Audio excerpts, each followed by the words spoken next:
v minulom roku, aj tentokrát v polovici februára sme sa zišli na tradičných zalužických páračkách.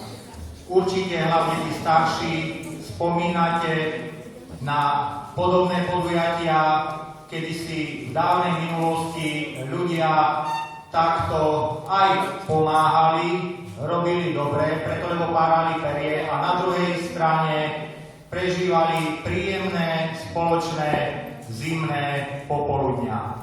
Takže aj ja by som bol rád, ak by takýto dnešný deň bol, to znamená, bol by spomienka na tie dávne minulé časy, ale zároveň, aby sme strávili príjemné zimné nedeľné popoludne. Takže nech sa vám dnes tu dobre sedí a dobre páre perie.